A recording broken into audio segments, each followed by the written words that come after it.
முதல்ல சிறுநீரகத்தினுடைய முக்கியத்துவம் என்ன? சிறுநீரகம் எதன் காரணமா பாதிக்கப்படக்கூடிய வாய்ப்பு இருக்கு?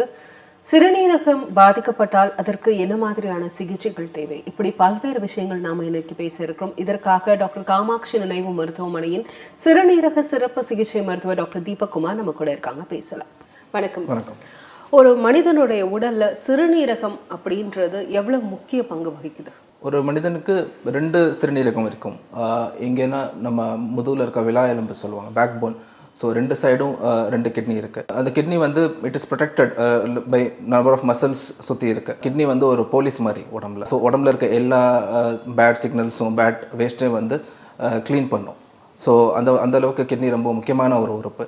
இதோட சைஸ் வந்து பார்த்தீங்கன்னா ஒரு அரௌண்ட் ஒரு 8.5 to 10.5 சென்டிமீட்டருக்குள்ளே இருக்கும். இதோட ஃபங்க்ஷன்ஸ் நிறைய இருக்குது ஆக்சுவலி கிட்னிக்கு. கிட்னியுடைய முக்கியமான அந்த செயல்பாடு என்ன டாக்டர்? நார்மலாக கிட்னி ஃபங்க்ஷன் வந்து பார்த்தீங்கன்னா உடம்புல இருக்க bad waste like toxic waste, நார்மலாக இந்த பொட்டாசியம், யூரியா, கிரியாட்டினின் இது எல்லாமே க்ளீன் பண்ணும். அதே டைமில் யூரின் ப்ரொடியூஸ் பண்ணுது. ஸோ கிட்னியோட ஃபங்க்ஷன் ஒன்லி யூரின் ப்ரொடியூஸ் பண்ணுறது மட்டும் இல்லாமல் பாடியில் இருக்க ஹீமோக்ளோபின் சொல்கிறது அதை வந்து கரெக்டாக ஸ்டேபிளாக வச்சுக்கிறது, அதை வந்து கரெக்டான லெவலில் வச்சுக்கிறது. Plus apart from this even kidney functions to protect our bones. So bone ஃபங்க்ஷன்ஸை கரெக்டாக வச்சுக்கிறது, போனில் உடம்புல இருக்க கால்சியம், ஃபாஸ்பரஸ் இது எல்லாமே ஒரு நார்மல் லெவலில் மெயின்டைன் பண்ணுறது கிட்னியோட செயல். ஸோ ஒன்லி யூரின் ப்ரொடியூஸ் பண்ணுறது மட்டும் கிட்னியோட ஃபங்க்ஷன் இல்லை. ஸோ இந்த கிட்னியோடைய இந்த ரொட்டீன் இருக்குல்ல, இந்த செயல்பாடுகள் எதன் காரணமெல்லாம் பாதிக்கப்பட வாய்ப்பு இருக்குது? கிட்னியோட ப்ராப்ளம்ஸ் பார்த்தோன்னா மோஸ்ட்லி எந்த ஏஜில் வேணால் வரலாம். ஈவன் சின்ன குழந்தையிலேருந்து பிறக்கிற டைம்லேருந்து till up to the end old age ஜீரியாட்ரிக்ஸ்னு சொல்லுவாங்க, அது வரைக்கும் கிட்னி இஷ்யூஸ் வரலாம். ஸோ ஒவ்வொரு ஏஜ்லேயும் டிஃப்ரெண்ட்டாக ப்ரெசென்ட் ஆகும் கிட்னி ஃபங்க்ஷன்ஸ். ஸோ மோஸ்ட்லி குழந்தைங்கள் பார்த்தோம் லைக் ரொம்ப லெஸ் தென் 1 year old இருக்கிற குழந்தைங்களுக்கும் வரலாம். ஸோ அவங்களுக்கு வந்து மேஜராக அஃபெக்ட் பண்ணுறதை பார்த்தோம்னா செல்ஸ் இந்த கிட்னி அஃபெக்ட் ஆகும். அது வந்து நெஃப்ராட்டிக் சிண்ட்ரோம்னு சொல்லுவாங்க. ஸோ அதில் மேஜராக வர்றது பார்த்தோன்னா யூரினில் ப்ரோட்டீன் லீக் இருக்கும். ஸோ ப்ரோட்டீன் லீக்னால கிட்னி டிசீஸ் அவங்களுக்கு வரலாம். அதே டைம் கன்ஜெனிட்டலாக வந்து க்ரோத்தில் பிரச்சனை வருது, க்ரோத் லைக் கிட்னி ஃபார்மேஷனில் வந்து ப்ராப்ளம் இருந்தால் கூட இந்த மாதிரி வரும். ஸோ அதை வந்து நம்ம அனாமலிஸ் ஆஃப் த கிட்னின்னு சொல்லுவோம். ஸோ அதனால் கூட குழந்தைங்களுக்கு கிட்னி பிரச்சனை ஏற்படலாம். கொஞ்சம் மிடில் ஏஜில் பார்த்தோன்னா மோஸ்ட்லாக நம்ம பார்க்குறது வந்து diabetes, hypertension, lifestyle related டிசீஸ்னால கிட்னி டேமேஜ் வர்றது வாய்ப்புகள் இருக்குது. கொஞ்சம் ஓல்ட் ஏஜில் பார்த்தோன்னா டிஃப்ரெண்ட் டிசீசஸ் லைக் அடைப்பு, கிட்னியில் ப்ராஸ்டேட்னு ஒரு உறுப்பு இருக்குது. ஸோ ப்ராஸ்டேட் உறுப்புனால வரக்கூடிய பிரச்சனைகள், ப்ராஸ்டேட் ரொம்ப என்லார்ஜ் ஆச்சுன்னா கிட்னியில் அடைப்பு வரும். ஸோ அந்த மாதிரி இஷ்யூஸ் வரலாம். மெனி டைம்ஸ் ஈவன் ஓல்ட் ஏஜில் கேன்சர் ரிலேட்டட் இஷ்யூஸ் கூட கிட்னி அஃபெக்ட் பண்ணலாம். ஸோ நிறையா காசஸ் இருக்குது கிட்னி அஃபெக்ட் பண்ணுறதுக்கு. ரொம்ப காமனாக நம்ம பார்க்குறது வந்து டயபெட்டிஸ், ஹைப்பர் டென்ஷன். இப்போ இந்த 21st century டிசீஸ்னு சொன்னோன்னா ஒபேசிட்டி. ஸோ ஒபேசிட்டி வந்து ரொம்ப காமனாக இருக்கனால அதனால் வரக்கூடிய கிட்னி டேமேஜஸ் கூட ரொம்ப ப்ரிவலண்ட்டாக இப்போ பார்க்குறோம் நிறையா. இப்போ நீங்கள் பார்க்குறீங்க நிறைய பேஷண்ட்ஸ் உங்ககிட்ட வராங்க. முன்னாடிக்கும் இப்போக்கும் அந்த ஏஜ் டிஃப்ரென்ஸ் இவ்வளோ பார்க்குறீங்க. முன்னாடி ஒரு 40 வயசுல கிட்னி பிரச்சனையோட வராங்க, இப்போ எந்த வயசில் பேஷண்ட்ஸ் உங்ககிட்ட வராங்க? ஸோ மோஸ்ட் ஆஃப் த அது ரொம்ப சிக்னிஃபிகண்ட் சேஞ்ச் பார்க்குறோம். இப்போ ப்ரீவியஸாக வந்து கிட்னி டிசீஸ்னால் ஒரு ஏஜ், எல்டர்லி ஏஜ், இப்போ எல்லா ஏஜ்லேயும் வரலாம். ஸோ ஈவன் இப்போ நம்ம பார்க்குறது பார்த்திங்கன்னா டயபெட்டிஸ், ஹைப்பர் டென்ஷன் ரொம்ப யங் ஏஜில் ஸ்டார்ட் ஆயிடுச்சு. லைக் 25 years 30 yearsலேயே வந்து டைப் 1 டயபெட்டிஸ். அது ப்ரொலாங்டாக அந்த இஷ்யூ இருக்கனால அவங்களுக்கு அதனால் வரக்கூடிய பிரச்சனைகள் ஜாஸ்தி இருக்குது. ஹைப்பர் டென்ஷன் ரொம்ப காமனாக இருக்குது. சம்டைம்ஸ் நம்ம பார்க்குற சில யங்கர் ஏஜ் குரூப்பில் பார்த்தோன்னா ஆட்டோ இம்யூன் டிசீஸ்னு சொல்லுவாங்க. ஆட்டோ இம்யூன்னா உடம்புல இருக்க நம்மளோட antibodies which protects us, acts against as.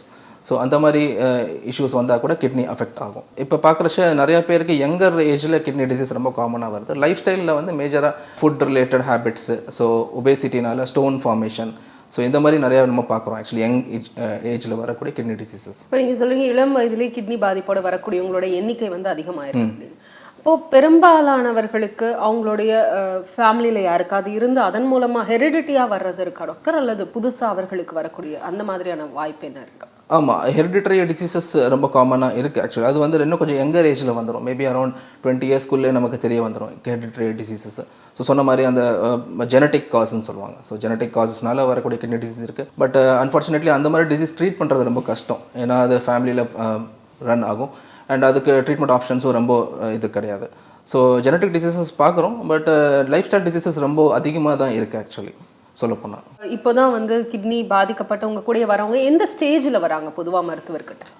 Mostly நம்ம பார்க்குறச்ச கிட்னிக்கு வந்து 2 டைப் ஆஃப் கிட்னி டிசீஸ்னு சொல்லலாம், ஒரு இன்ஜுரின்ஸ். ஒன்று வந்து அக்யூட் கிட்னி இன்ஜுரி, அதாவது திடீர்னு வரக்கூடிய கிட்னி ப்ராப்ளம். இன்னொரு வந்து கிரானிக் கிட்னி டிசீஸ், அதாவது நாள்பட்ட கிட்னி நோய், ஸ்லோவாக கிட்னி டிசீஸ் வந்து ஓவர் பீரியட் ஆஃப் இயர்ஸ் வர்சன் ஆகலாம். ஸோ அக்யூட் கிட்னி இன்ஜுரி வந்து பேசிக்காக நம்ம இன்ஃபெக்ஷன்னால பார்க்குறோம். ஸோ அது எல்லாமே வந்து ட்ரீட்டபிள் காஸாக இருக்கலாம். சம்டைம்ஸ் காஸ் என்னன்னு கண்டுபிடிச்சோன்னா treatment through medications or injections or dialysis வச்சு அது சரி பண்ணலாம். நாள்பட்ட கிட்னி நோய் வந்து ஸ்லோவாக ப்ராக்ரஸ் ஆகுது. ஸோ டோட்டலாக அதில் வந்து நம்ம 5 ஸ்டேஜ் பிரிப்பாங்க. So DKD 1 to 5. So most of the patient நமக்கு ஸ்டேஜ் 3ல வர்றாங்க. ஸ்டேஜ் 3ல தான் ஃபஸ்ட் ரெஃபர் பண்ணுவாங்க பேஷண்ட்ஸ். ஸோ அந்த டைமில் aim should be have to control at that stage. அடுத்த ஸ்டேஜ் போகாமல் பார்க்குறக்கு அது என்ன ட்ரீட்மெண்ட் இருக்கோ that we can see. So பேசிக்காக இந்த ஸ்டேஜ் வராமல் இருக்கிறதுக்கு நம்ம பார்க்க வேண்டியது எர்லி ஸ்க்ரீனிங். ஸோ எல்லாருமே லைக் 30 இயர்ஸ்க்கு மேலே or even eager than that we have to screen our kidneys. So screen பண்ணுறதுக்கு நம்ம பேசிக் டெஸ்ட்ஸ் பண்ணி பார்க்கணும். என்ன மாதிரியான டெஸ்ட் எல்லாம் பண்ணுவீங்க? ஸோ ரொம்ப சிம்பிளான ஒரு ஸ்க்ரீனிங் டெஸ்ட் தான், 3 டெஸ்ட் தான் இருக்குது. அது வந்து ஒரு யூரின் டெஸ்ட்னு சொல்லுவாங்க, urine microscopy and analysis. So அதில் வந்து யூரின் ரொட்டீன் மைக்ரோஸ்கோப்பி, அதில் தே சி அபவுட் த யூரினோட கலர், யூரினோட ஸ்பெசிஃபிக் கிராவிட்டி எவ்வளோ கான்சன்ட்ரேட்டடாக இருக்கா டைலூட்டடாக இருக்கான்னு பார்க்கணும். அண்ட் யூரினில் ஏதாச்சும் அப்நார்மல் திங்ஸ் லைக் ப்ரோட்டீன், இல்லை அதில் ஏதாச்சும் சுகர்ஸ் இருக்குது, இல்லை யூரினில் இன்ஃபெக்ஷன் இருக்கான்னு பார்க்கணும். அது ரொம்ப சிம்பிளான டெஸ்ட்டு. இப்போல்லாம் டிப்ஸ்டிக்னு சொல்லுவாங்க, ஜஸ்ட்டு யூரின் எடுத்துகிட்டு ஒரு சின்ன டிப்ஸ்டிக்லேயே கண்டுபிடிச்சிடலாம் ப்ரோட்டீன் இருக்கா இல்லையான்னு. Hardly takes seconds. அது other thing is blood pressure ரொம்ப முக்கியம், ஈஸி. இப்போ நிறைய ஆட்டோமேட்டட் மிஷின்ஸ், எல்லா வீட்லேயும் ஒரு பிபி மிஷின் இருக்குது. ஸோ பிபி வந்து எர்லியாக அசஸ் பண்ணணும். அண்ட் இன்னொரு சிம்பிள் டெஸ்ட் வந்து சீரம் கிரியாட்டினின், பிளட் டெஸ்ட்டில் இருக்கும், சீரம் கிரியாட்டினின்னு சொல்லுவாங்க. கிரியாட்டின் வந்து is a marker for kidney disease. So இப்போ நிறைய மார்க்கர்ஸ் வந்துருச்சு, but it is consider to be the gold standard till now. இப்போ நீங்கள் சொன்னீங்க நிறைய பேர் ஸ்டேஜ் 3 வந்த பிறகு தான் டாக்டர்டே வராங்க. அப்போ ஸ்டேஜ் 1 ஸ்டேஜ் 2ல அதுக்கான அறிகுறிகள் இருக்காதா?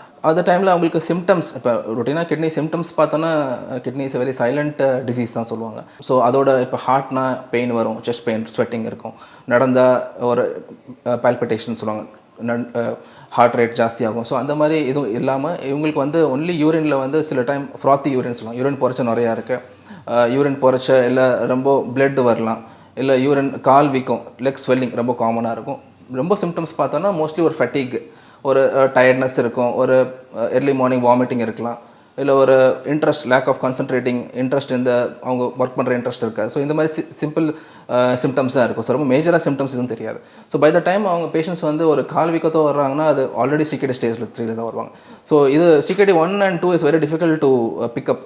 ஸோ அதுக்கு ரொம்ப ஈஸியான வழி வந்து screening at early stage. Plus அதே போல் ஃபேமிலி ஹிஸ்ட்ரி ரொம்ப இருக்குன்னா எர்லியாக ஸ்க்ரீனிங் பண்ணுறது எப்போயுமே சேஃபர். பொதுவாக இந்த கிட்னி சம்மந்தப்பட்ட வியாதிகள் அப்படின்னு பார்த்தோம் அப்படின்னா ஆண்களுக்கு அதிகம் இருக்குது, பெண்களுக்கு அதிகம் இருக்குது அப்படின்னு நம்ம வந்து ஜெண்டர் பிரிக்க முடியுமா? பொதுவாக அப்படி டிஃப்ரென்ஸ் ரொம்ப, ஆனால் மோஸ்ட்லி நம்ம பார்க்குறது கிட்னி டிசீஸ் ரொம்ப ஈக்குவலாக தான் அஃபெக்ட் பண்ணுறது, all age groups and all gender. Kidney disease in men கொஞ்சம் diseases are there in men and also விமனில் ரொம்ப காமனாக வரக்கூடிய டிசீசஸ் இருக்குது. விமனில் பார்த்தோன்னா they are also prone to lot of kidney diseases. Like மேஜராக பார்க்கக்கூடியது வந்து ஆட்டோ இம்யூன் டிசீஸ். ஸோ ஆட்டோ இம்யூன்னா உடம்புல இருக்க அணுக்கள் வந்து நம்மளே அஃபெக்ட் பண்ணுச்சுன்னா ஆட்டோ இம்யூன் டிசீஸ் ரொம்ப காமன் அண்ட் எர்லியாக பிக்கப் ஆகும். அது இன்னொரு ரீசன் பார்த்தோன்னா majority of the kidney disease வந்து ஒரு மாஸ்க்டாக இருக்கும், என்னன்னு தெரியாது. எப்போ அவங்க ப்ரெக்னன்சி, ஒரு ஸ்ட்ரெஸ், இல்லை அட்டெனிங் த ஏஜ், பியூபர்ட்டி, அந்த மாதிரி டைமில் ஒரு சில டிசீஸ்லாம் ஃப்ளேர் அப் ஆகும். ஸோ அந்த டிசீசஸ் பார்த்தா ரொட்டீன் நம்ம பார்க்குறது வந்து எஸ்எல்இன்னு சொல்லுவாங்க, சிஸ்டமிக் லூப்பஸ் எரித்ரோமேட்டோசிஸ். ஸோ இந்த டிசீஸ் வந்து இப்படி தான் இருக்கும். Mostly it affects the kidneys first. So pregnancy அப்போ பார்த்தீங்கன்னா சடனாக ஒரு பிபி ரைஸ் இருக்கும், ஒரு இது கிட்னி சைல்டோட க்ரோத் கம்மியாகும், குழந்தையில் ஃபீட்டர்ஸ் க்ரோத்து, அண்ட் யூரினில் ப்ரோட்டீன் லீக் வரும், யூரினில் பிளட் செல்ஸ் வரும். ஸோ அது வந்து early pick up. So SLE is a very common disease which we are seeing mostly in women. And இது வந்து ஒரு யங்கர் ஏஜ் குரூப் உமனில் இருக்கிறது. Middle age group as such lifestyle diseases, diabetes, hypertension நிறைய பார்க்குறோம். And எல்டர்லியில் வந்து malignancies, cancer related kidney diseases பார்க்குறோம். ஸோ அது வந்து இப்போ நியூ பிரான்ச்சாகவே வருது ஆக்சுவலி, ஆன்கோ நெஃப்ராலஜின்னு சொல்லுவாங்க. ஸோ அதில் வந்து நிறையா cancers like solid organ malignancy சொல்லுவாங்க, பீட் பவல் ரிலேட்டட், இல்லை இது breast cancer, uterine cancer, cervical cancer, இதெல்லாம் பார்த்தோன்னா அதில் நிறையா கிட்னி டிசீசஸ் வருது ஆக்சுவலி. ஸோ இது வந்து ஒரு அன்எக்ஸ்ப்ளோர்ட் ஏரியா. ஸோ அதில் நிறையா kidney disease we are still seeing in that also. இல்லை நீங்கள் சொன்னதுலேருந்து பெரும்பாலும் பார்க்கக்கூடியது அப்படின்னா டயபெட்டஸ்னால, சுகர், சர்க்கரை வியாதினால வந்து கிட்னி அஃபெக்ட் ஆகுறது. அது இப்போ எந்தளவு அதிகரிச்சிருக்கிறோம்? சொல்லப்போனால் India is becoming the diabetic capital of the வேர்ல்டுன்னு நிறையா இதில் டிஸ்கஸ் பண்ணுவாங்க. ஸோ நம்ம ஓபிடியில் பார்க்குற பேஷண்ட்ஸ் பார்த்தோன்னா மோஸ்ட்லி அரௌண்ட் 80% வந்து because of diabetes. So and hypertension. So அது that much important it has become. And diabetes doesn't affect only the kidneys, அது ஒரு மல்டி ஆர்கன் ப்ராப்ளம் சொல்லுவோம். ஸோ ஐயாக இருக்கட்டும், ஹார்ட் மெஜாரிட்டிலி, இது பெரிஃபரல் வாஸ்குலர் டிசீஸ், அதாவது ரத்த குழாய் அடைப்பு ஏற்படும், பிரெயின் அஃபெக்ட் ஆகலாம். ஸோ அண்ட் இந்த மாதிரி அதனால கிட்னி அஃபெக்ட் ஆகிறது ஒன்று டைரக்ட் கிட்னி இன்ஜுரி வரும். இன்னொன்று வந்து கிட்னியோட நர்வ் சப்ளை, அந்த I mean the bladder nerve supply, so bladder related issues வரலாம். ஸோ யூரின் வந்து சரியாக வராது, லைக் ஃபுல்லாக பாஸ் பண்ணால் கூட ஒரு ரெசிடியூ இருந்துகிட்டே இருக்கும். ஸோ அதனால் வரக்கூடிய infections, that infections can again go back and affect the kidney as such. So அப்படி ஒரு சைக்கிள் மாதிரி தான் இருக்குது. ஸோ அதனால வரக்கூடிய காம்ப்ளிகேஷன்ஸ் தான் நிறைய பார்க்குறோம் நம்ம. அப்படி சக்கரவியாதி இருக்கவங்கக்கிட்டேருந்து அவங்களுடைய கிட்னியை பாதுகாக்கணும் அப்படின்னா என்ன மாதிரியான ட்ரீட்மெண்ட் கொடுப்பீங்க? ஸோ பேசிக்காக early diagnosis of diabetes and early control. So initially, just to say, like first 5 years of diabetic control is the most important for the next 25 years. So like earlier control பண்ணி அவங்க HbA1c levels around less than 7.7 kilo வச்சுட்டு ஓரளவுக்கு ரிப்பீட்டடாக urine test பண்ணணும், யூரினில் protein league இருக்கான்னு பார்க்கணும். So protein league avoid பண்ணுறதுக்கு நிறைய மெடிகேஷன்ஸ் வந்திருக்கு. So that also we have to start early. அப்புறம் இன்ஃபெக்ஷன் வராமல் பார்த்துக்கணும். So bladder infection, hygiene, perineal hygiene, அது எல்லாமே ரொம்ப முக்கியமாக பார்த்தோன்னா கிட்னி டிசீஸ், டயபெட்டிஸ்னால ரொம்ப கண்ட்ரோல் பண்ணலாம். ஸ்பெசிஃபிக்காக நம்ம ஸ்க்ரீனிங் ரொம்ப முக்கியம். எல்லாருக்கும் நான் சொன்ன மாதிரி urine test, blood pressure and creatine for irrespective of the disease. So eye checkup should be done for all diabetic patients. அது வந்து ரெட்டினோபதின்னு சொல்லுவாங்க. ஸோ எர்லியாக வந்து ஒரு ஆர்கன் டேமேஜ் ஸ்டார்ட் ஆகுதுன்னா ரெட்டினால தான் first. It's like a mirror for us. It's like a screen for us to detect early if there is any complications going to happen அப்படின்னு பார்க்குறச்ச ஐ checkup வந்து எல்லா டயபெட்டிஸ் பேஷண்ட்ஸும் இயர்லி ஒன்ஸ் செக்அப் பண்ணணும். So I ஸ்பெசிஃபிக்காக just ரெட்டினான்னு சொல்லுவாங்க. அந்த retina லேயரை வந்து we have to examine early so that அந்த டேமேஜ் இருந்ததுன்னா தென் நமக்கு ஒரு ஐடியா கிடைக்கும் that these patients can be prone for other organ, வேறு ஆர்கன் டேமேஜஸும் வரலாம்னு சொல்லி ஒரு இண்டிகேஷன் கிடைக்கும். So that is what I think. இப்படி தான் நம்ம அவாய்ட் பண்ணணும் early ஸ்க்ரீனிங்கில். பொதுவாக இந்த சிறுநீரகத்திற்கான ட்ரீட்மெண்ட்டில் வந்து மருந்து மாத்திரைகள் போதுமானதா?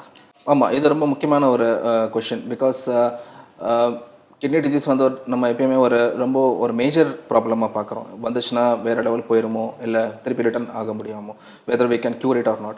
ஸோ நிறையா டிசீசஸ் வந்து நம்ம ட்ரீட் பண்ணலாம் கிட்னி டிசீஸ்னால. ஸோ நம்ம மோஸ்ட்லி என்கவுண்டர் பண்ணுற டிசீஸ் வந்து diabetes related disease. And other is nephrotic syndrome சொல்லுவாங்க. நெஃப்ராட்டிக் சிண்ட்ரோம்னா யூரினில் ப்ரோட்டீன் லீக் இருக்குதுன்னு சொல்லி. ஸோ அது அந்த மாதிரி இருந்துச்சுன்னா நம்ம எவலுவேட் பண்ணிவிட்டு ஸ்பெசிஃபிக் டெஸ்ட் பண்ணி பார்த்துட்டு சில டைம் ப்ரோட்டீன் லீக் ரொம்ப அதிகமாக இருக்குது, கிராம்ஸில் இருக்கும். ஸோ மோர் தென் 3.5 கிராம்ஸ்னு சொல்லுவாங்க. ஸோ அதுக்கு மேலே இருந்துச்சுன்னா காஸ் என்னன்னு கண்டுபிடிக்கணும். ஸோ அந்த மாதிரி சுச்சுவேஷனில் we do certain tests and also invasive ப்ரொசீஜர்னு சொல்லுவாங்க. அது வந்து கிட்னி பயாப்சி. ஸோ கிட்னி பயாப்சினா ஒரு சாம்பிள் எடுத்துகிட்டு அல்ட்ராசவுண்ட் வழியாக பார்த்து சாம்பிள் எடுத்து சேஃபாக காம்ப்ளிகேஷன் இல்லாமல் எடுத்துகிட்டு அதை we will see in the microscope. So மைக்ரோஸ்கோப்பில் பார்த்துட்டு அதில் சில செல்ஸ் சேஞ்ச் இருந்தது, இல்லை கிட்னியில் செல்ஸில் அப்நார்மாலிட்டிஸ் இருந்துச்சுன்னா அதுக்கு ட்ரீட்மெண்ட் இருக்குது. ஸோ ட்ரீட்மெண்ட் வந்து சில டைம் we give steroids, இல்லை நிறையா new medications are there. So அப்படி போடுறச்ச கிட்னி டிசீஸ் ரிவர்ஸ் பண்ணலாம். So nephrotic syndrome sometimes is reversible. இப்போ மருந்து மாத்திரை தாண்டி என்ன மாதிரியான ட்ரீட்மெண்ட்ஸ் எல்லாம் தேவைப்பட வாய்ப்பு இருக்குது டாக்டர்? ஒருவேளை இந்த கிட்னியோடைய நோய் வந்து தீவிரமாக ஜாஸ்தியாக, ஸோ அந்த மாதிரி சுச்சுவேஷன் நம்ம ரொட்டீன் என்கவுண்டர் பண்ணுறது ஸ்டேஜ் 3ல் நம்ம என்கவுண்டர் பண்ணிவிட்டு our aim is to prevent progression. Unfortunately இப்போ இன்ஃபெக்ஷன்ஸோ இல்லை வேறு ஏதாவது ரீசன்ஸ்னால சிகேடி ஸ்டேஜ் 5 போச்சுன்னா, ஸோ 5க்கு மேலே போச்சுன்னா அதர் ட்ரீட்மெண்ட் ஆப்ஷன்ஸ் தேவைப்படும். ஸோ அப்போ வந்து கிட்னி பண்ணக்கூடாத க்ளீனிங் ஆர் அந்த வேஸ்ட் ரிமூவ் பண்ணுறதுக்கு ஒரு ஆல்டர்னேட்டிவ் மெக்கானிசம். ஸோ அதை வந்து டயாலிசிஸ்ன்னு சொல்லுவாங்க. ஸோ டயாலிசிஸ் வந்து it's not a bad thing because it can be used in a good way. So dialysis பார்த்தோன்னா அக்யூட் கிட்னி இன்ஜுரின்னு சொன்னோம். ஸோ திடீர்னு கிட்னி நோய்க்கு அது ஒரு பூன். அதே க்ரானிக் கிட்னி டிசீஸ்க்கு எனிவே ஒரு நல்ல ஆப்ஷன் இருக்கனால டயாலிசிஸ் ஆப்ஷன் இருக்குது. ஸோ டயாலிசிஸ் நம்ம வந்து 2 டைப்ஸ் பிரிச்சுக்கலாம். ரொட்டீனாக நம்ம பார்க்குறது வந்து ஹீமோடயாலிசிஸ்னால் பிளட் க்ளீன் பண்ணுறது. அதில் வந்து ஒரு கேத்தீட்டர் போட்டிருப்பாங்க, ஒரு லைன் ஜஸ்ட் இப்படி ஐவி லைன் போடுறோம், அதே மாதிரி நெக்கில் ஒரு லைன் போடுவாங்க டெம்பரரியாக. ஆர்எல்ஸ் பெர்மனெண்ட்டாக வந்து ஃபிஸ்டுலான்னு சொல்லுவாங்க, ஏவி ஃபிஸ்டுலா. ஏவி ஃபிஸ்டுலானா ஜஸ்ட் ஒரு நரம்பு, ஐ மீன் வெசல்ஸ் ஆர்ட்ரி வெயினை வந்து கனெக்ட் பண்ணி ஒரு டிவைஸ், ஸோ தட் பிளட் வந்து சேஃபாக மஷின் போயிட்டு க்ளீன் பண்ணிட்டு திருப்பி வந்துடும். ஸோ அது வந்து ஹீமோடயாலிசிஸ். இன்னொன்று வந்து which is also very good modality and I think slowly we are all using it now, called as peritoneal dialysis. So peritoneum வந்து நார்மலாக நம்ம பாடியில் வந்து அப்டமன் வயிறு இருக்குது, ஒரு லேயரில் வந்து பெரிட்டோனியம் ஒரு சின்ன லேயர் இருக்கும். So layer it's like it protects the abdomen from infections. So அந்த பெரிட்டோனியம் ஹேஸ் கேரக்டரிஸ்டிக்ஸ் வந்து க்ளீன் பண்ணக்கூடிய ஒரு மெக்கானிசம். ஸோ நேச்சுரலாக நமக்கு ஒரு டயாலிசிஸ் கடவுள் கொடுத்துருக்காரு. ஸோ அது வந்து பெரிட்டோனியம் சொல்லுவாங்க. ஸோ பெரிட்டோனியம் டயாலிசிஸில் ஒரு சின்ன ஒரு டியூப் மாதிரி அப்டமனில் போட்டுட்டு ஒரு மெடிசன் இருக்கும், அது பேக் மெடிசன் இருக்கும், வாட்டர் இருக்கும். So 2 liters water 2 to 3 liters உள்ளே செலுத்திட்டு தென் வி கேன் அது வந்து ஸ்டே ஒரு 6 hours இருக்கும். ஸோ இதில் என்ன ஈஸினா பெரிட்டோனியம் டயாலிசிஸில் வந்து patients can stay at home. And many of the patients, நம்ம பேஷண்ட்ஸ் பார்த்தோன்னா நிறைய பேர் ஸ்கூல் கோயிங் சில்ட்ரன் இல்லை ஆஃபீஸ் ஜாப் பண்ணுறவங்க வந்து இங்கே 4 hours ஸ்பெண்ட் பண்ணணும், it's cumbersome to come to hospital எல்லாம் தே வில் பி மோர் இது ரொம்ப கம்ஃபர்டபுளாக இருப்பாங்க பெரிட்டோனியம் டயாலிசிஸ் பண்ணுறதுக்கு. அண்ட் இதில் வீட்டிலே டயாலிசிஸ் பண்ணிக்கலாம். ஸோ ஓவரால் டிரான்ஸ்போர்ட்டேஷன் காஸ்ட் எல்லாமே கம்மியாகும். So PD is a very good opportunity and also less used modality. கோவிட்க்கு அப்புறம் நிறையா அதோட நீட் ஜாஸ்தி பட்டது. பிகாஸ் கோவிட்னால டயாலிசிஸ் சென்டர்ஸ் எல்லாம் க்ளோஸ் பண்ணாங்க. லாட் ஆஃப் இஷ்யூஸ், இன்ஃபெக்ஷன், பயம், fear was there in the public. So peritoneal dialysis proved to be a better, safer option. At home only they can do dialysis, getting secluded from the infection. இப்போ ஒருவேளை kidney பாதிக்கப்பட்டு இந்த மாதிரி dialysis ஆப்ஷனுக்கு போன பிறகு நம்ம வந்து தொடர்ந்து டயாலிசிஸ் பண்ணிக்கிட்டே தான் இருக்கணும் மேடம். ஸோ இது ஒரு முக்கியமான கொஸ்டின்ஸ் எல்லா பேஷண்ட்ஸும் கேட்குறது. ஆக்சுவலி அதான் நம்ம பிரிக்கணும். Actually like acute kidney injury, ஒரு திடீர்னு வந்த கிட்னி நோய், இன்னொன்று வந்து நாள்பட்ட கிட்னி நோய். ஸோ நாள்பட்ட கிட்னி நோய் ஸ்லோவாக ப்ராக்ரஸ் ஆகும், ஒரு ஸ்டேஜுக்கு மேலே போகிறச்ச டயாலிசிஸ் ஆப்ஷன் வரும். ஸோ அந்த பேஷண்ட்ஸ்க்கு they will need dialysis. So நம்ம ருட்டீனாக கிட்னி சப்போர்ட் சிஸ்டம்னு சொல்லிக்கலாம். அதாவது நம்ம வந்து renal replacement therapy or kidney replacement தெரப்பின்னு சொல்லுவாங்க. அது 2 types இருக்குது. ஒன்று வந்து டயாலிசிஸ், இன்னொன்று வந்து டிரான்ஸ்பிளான்ட். ஸோ பேஷண்ட்ஸ் அந்த ஸ்டேஜில் போகிறாங்கன்னா நம்ம முன்னாடியே like we can tell them about an option of kidney transplant also. So அப்படி இருக்கிறச்ச dialysis will just be a bridge to transplantation. அது இன்னொன்று வந்து கொஞ்சம் எல்டர்லியாக இருக்காங்கன்னா லாங் டர்ம் டயாலிசிஸ் பண்ணணும்னா peritoneal dialysis can be preferred more than haemodialysis. So it's a continued process for CKD patients. So சிகேடிக்கு 2 option, transplant or dialysis. Acute kidney injury is a temporary problem. So that is like a treatment. So dialysis அப்போ cure பண்ணிட்டு kidney will take its own time to pick up ஆகி அது நார்மலாக வர்றதுக்கு. So dialysis is எப்பயுமே வந்து dialysis start பண்ணுறோம், it's not a permanent dialysis, it's a temporary also. ஒருவேளை வந்து டயாலிசிஸையும் தாண்டி வந்து கிட்னி சிறுநீரக மாற்று அறுவை சிகிச்சை தேவைப்படுது அப்படின்னா இப்போ இன்னைய காலகட்டத்தில் சிறுநீரக மாற்று அறுவை சிகிச்சை எந்த அளவு அதிகரிச்சிருக்கணும்? கிட்னி டிரான்ஸ்பிளான்டேஷன் ரொம்ப வருஷமாக போயிட்டுருக்கு. It's like nearly more than 3 decades. And இப்போ நிறைய அட்வான்ஸும் ஆயிடுச்சு ட்ரீட்மெண்ட் ஆஸ்பெக்ட்ஸில். ஸோ கிட்னி டிரான்ஸ்பிளான்ட் என்ன ப்ராசஸ்னால் நம்ம ஃபஸ்ட்டு எவாலுவேட் பண்ணணும். ஸோ 2 types இருக்குது. ஒன் லைவ் டோனர் வந்து கிட்னி கொடுப்பாங்க. And other is deceased donor. Deceased டோனர்னா brain dead patients, head injury, road traffic accident. So அவங்க வந்து கிட்னி தானம், ஆர்கன் தானம் பண்ணுறது ஸ்டேஜ் வரச்சு அவங்க கிட்னி கொடுப்பாங்க. பேசிக்காக அவங்களுக்கு லைவ் டிரான்ஸ்பிளான்ட் கொடுக்குறாங்கன்னா அவங்க மேட்ச் பார்க்கணும். ஸோ பிளட் குரூப் மேட்ச் பார்க்கணும். அப்புறம் அவங்களோட ஆன்டிஜன் கொஞ்சம் ஆன்டிஜன் மேட்சும் பார்ப்பாங்க. ஸோ 2 மேட்சிங்காக இருந்தது.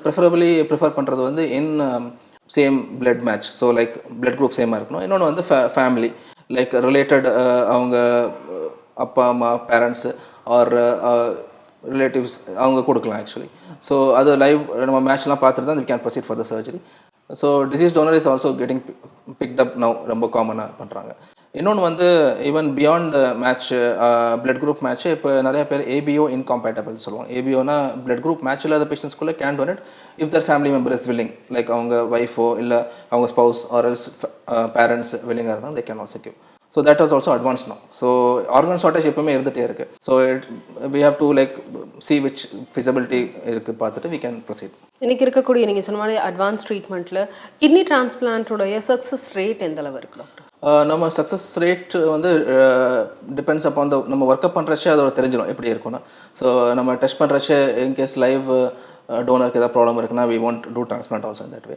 இப்போ டிரான்ஸ்பிளான்ட் சக்ஸஸ் வந்து 2 பிரிச்சுக்கோங்க. ஒன்று வந்து கிட்னி சர்வைவல் அண்ட் பேஷண்ட் சர்வைவல்னு சொல்லுவாங்க. ஸோ சர்வைவல் எப்பயுமே நம்ம 1 year, 5 year, 10 year சர்வைவல் மாதிரி சொல்லுவாங்க. So on an average 5 year survival is around 90%. Provided எல்லாமே நம்ம ப்ரீ ஒர்க்கப்லேயே கரெக்டாக இருக்குது and post of follow up கரெக்டாக இருக்குது. ஆல் தீஸ் பேஷண்ட்ஸ் வந்து லைஃப் லாங் மெடிகேஷன்ஸ் போடணும். ஸோ வந்து மேஜர் ப்ராப்ளம் வந்து rejection. So rejection means kidney நம்ம body is nature is in that way that it will attack anyone who is foreign. So it will try to attack the kidneys also. So அப்படி இருக்கிறச்ச anti rejection medication lifelong எடுத்துக்கணும். Stop பண்ணாமல் எடுத்துட்டாங்க with good control, regular follow up இருந்துச்சுன்னா அது average life expectancy பார்த்தோன்னா up to 10 to 14 years வரைக்கும் இருக்குது. Even there are few patients who are like 30 years கூட போஸ்ட் டிரான்ஸ்பிளான்ட் நல்லா இருக்காங்க. கிட்னியை பாதுகாக்கிறது அப்படின்றது ரொம்ப முக்கியம். ஆனால் கிட்னி ரிலேட்டடாக நிறைய மித் இருக்குது. நிறைய தண்ணி குடிச்சா கிட்னி எஃபெக்ட் ஆகும். அந்த மாதிரியான என்ன மாதிரியான மித்ஸ் எல்லாம் இருக்குது டாக்டர்? தண்ணி குடிக்கிறதுனால கிட்னிக்கு வேலை ஜாஸ்தி கொடுக்குங்கிறது அப்படி ஒன்று கான்செப்ட் கிடையாது. ஸோ கிட்னி இஸ் அது ஹோமியோஸ்டாசிஸ் சொல்லுவோம். Homeostasis means it will know how much to take and how much to excrete. So நார்மலாக எவ்வளோ தண்ணி தேவையோ தாகத்துக்கு அளவு தண்ணி குடித்தா போதும், மீதி எல்லாமே kidney will take care and அது யூரினில் போயிடும் இது எக்ஸஸ் இருந்தால். ஸோ தண்ணி குடிக்கிறது நல்லது, நிறைய தண்ணி குடிக்கிறது நல்லது. Average around 3 to 4 liters per day குடிக்கணும். ஸோ ஐ திங்க் தண்ணி குடிக்கிறதுனால கிட்னிக்கு நிறைய வேலை இருக்குங்கிறது எதுவுமே இல்லை. இப்போ கிட்னியை பாதுகாக்கணும் அப்படின்னா என்ன பண்ணலாம்? இன்னைக்கு இருக்கக்கூடிய லைஃப் ஸ்டைலில் நம்ம என்ன மாதிரியான மாடிஃபிகேஷன்ஸ் பண்ணலாம் டாக்டர்? ஸோ பேசிக்காக நம்ம பண்ண வேண்டியது lifestyle changes, regular good amount of water intake as per thirst and salt restriction. So salt வந்து ரொம்ப சேர்த்துக்க வேணாம், extra is not needed. So whatever ஒரு எடுத்துக்கலாம். அண்ட் ரெகுலராக எக்ஸசைஸ், ஸோ ஃபிசிக்கல் ஆக்டிவிட்டி சொல்கிறாங்க. ஸோ உங்கள் BMI body mass index should be around 20-25 maintain பண்ணுறது பெட்டர்.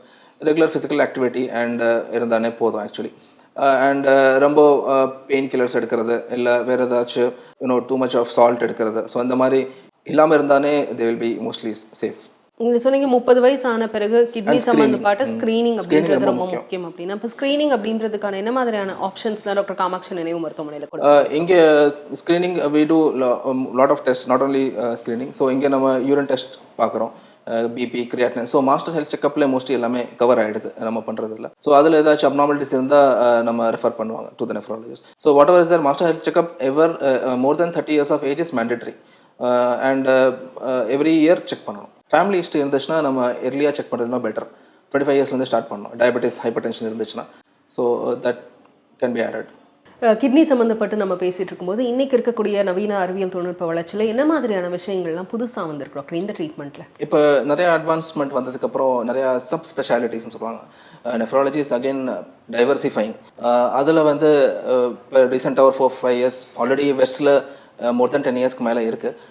இப்போ நம்ம இந்தியாவில் அரௌண்ட் 4-5 years இன்டர்வென்ஷன் நெஃப்ராலஜின்னு ஒரு சப் ஸ்பெஷாலிட்டி இருக்குது branch. So it mostly deals with இப்போ பேஷண்ட்ஸ் ஆன் லாங் டேர்ம் டயாலிசிஸில் இருப்பாங்க. ஸோ அவங்களுக்கு வந்து dialysis care has to be ப்ராப்பராக இருக்கிறதுக்கு ஃபிஸ்டுலா வந்து நம்ம கரெக்டாக ஒரு ரெகுலர் சர்வேலன்ஸ் பண்ணிவிட்டு அதில் ஏதாவது ப்ராப்ளம் வராமல் பார்க்கணும். ஸோ மோஸ்ட்லி இந்த டயாலிசிஸ் பண்ண அந்த ஃபிஸ்டுலா வந்து தின் ஆகும், நேரோ ஆகும், சில டைம் பிளாக் வரலாம். ஸோ அப்படிலாம் இருக்கிறச்ச நம்ம கார்டியோ இது மாதிரி கேத் லேபில் வந்து நம்ம நிறைய பலூன் பிளாஸ்டின்னு சொல்லுவாங்க. ஸோ பலூன் வச்சு அந்த இதை நேரோ பண்ணுறது, நேரோ வந்து we can open it. So that is called as intervention nephrology. It helps to increase the quality of life of patients on dialysis. So எல்லாருக்குமே ஆர்கன் கிடைக்காது. ஸோ டயாலிசிஸ் பண்ணுற பேஷண்ட்ஸ் நிறைய பேர் they will be on dialysis for 30 years. So அவங்களோட வெசல்ஸை preservation பண்ணணும். ஏன்னா vein is important, blood போகணும். ஸோ நிறையா வெயின்ஸ் டேமேஜ் ஆச்சுன்னா இட் வில் அகெயின் காஸ் அவங்க டயாலிசிஸ் டியூரேஷன் கம்மியாகிடும், அவங்களோட குவாலிட்டி ஆஃப் லைஃப் பாதிக்கப்படும்.